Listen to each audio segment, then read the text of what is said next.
Bonjour à tous, bienvenue dans cette petite vidéo où je vais tenter de vous expliquer un peu plus en détail le projet de ce camion théâtre. Camion théâtre qui est déjà en construction depuis quelques jours et dans lequel je vais développer tous mes prochains spectacles. Le premier d'ailleurs sera un spectacle de cartes magie, la magie avec les cartes.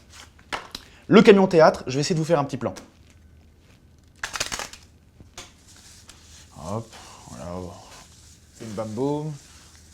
Voilà, bon, plus ou moins, voilà, plus ou moins. Bon, là je comprends que ça a l'air un peu technique, mais vous allez voir, c'est très simple. Par exemple, ici spécifiquement, c'est l'endroit du camion théâtre, du lieu de représentation. Ici, c'est un espace un petit peu à côté, c'est une toile de chapiteau, comme ça, qui sert d'espace d'accueil, de chapiteau bar, de chapiteau piano bar, où on discute avec les gens, on fait la fête, on boit des coups, etc. Mais voilà, là c'est le lieu de représentation avec un gradin qui n'existe pas, du coup je vous le mime, avec 90 personnes comme ça qui regardent le spectacle, puis moi qui suis en face, bonsoir mesdames et messieurs, voilà les formules d'usage.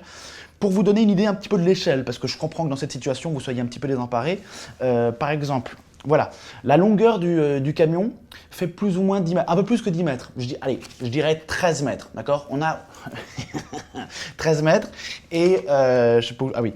Et ici, on a 8 mètres de large. Donc, ça fait 8 mètres sur 10 mètres et 7 mètres de haut. Hein. Donc, ça fait quand même un gros bébé. Mais ce dont je voudrais vous parler maintenant, c'est du gradin. Regardez bien. Regardez, hop, sans les mains. Ouais, bah c'est un peu de pratique, c'est du boulot.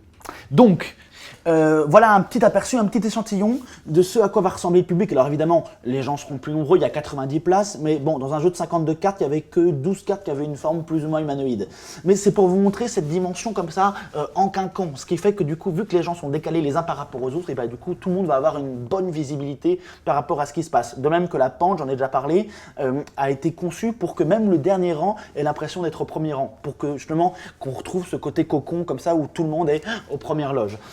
L'aspect du confort, on aurait pu mettre des bancs en bois et puis dire les gens se débrouillent, mais non, on veut des vrais sièges, quasiment des fauteuils où les gens puissent suivre un spectacle pendant une heure et demie sans se demander s'ils sont bien assis ou quoi, mais qu'ils plongent directement dans le spectacle. Et ben ça, mine de rien, et ben ça a un coût, ça nécessite des moyens et c'est pour ça qu'on va avoir un petit peu besoin de vous.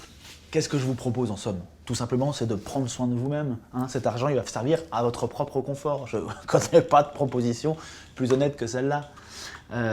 Tiens, vous dire aussi que quand le spectacle sera terminé, quand on aura joué une semaine, 2 semaines quelque part, et à la fin, hop, on referme tout avec des vérins hydrauliques, tout le théâtre se referme, redevient une semi-remorque de 13,50 m presque comme les autres, et hop, on met les gaz, et puis on repart dans d'autres contrées. Non, oui, arrête de faire le camion. Et puis on part peut-être même à l'étranger. Oui, non, calme-toi, calme-toi. Parce qu'en fait, il y a une table, donc tu risques de te faire mal. Et puis on part. Vous dire merci aussi. Bon, écoute, t'as que ce que tu mérites. Vous dire merci, vous dire que le spectacle sort en mars, voilà, que la construction a déjà commencé et que maintenant on a besoin de vous pour finaliser ce projet et pour arriver au bout de ce beau projet qui est un peu un rêve. Voilà, merci beaucoup.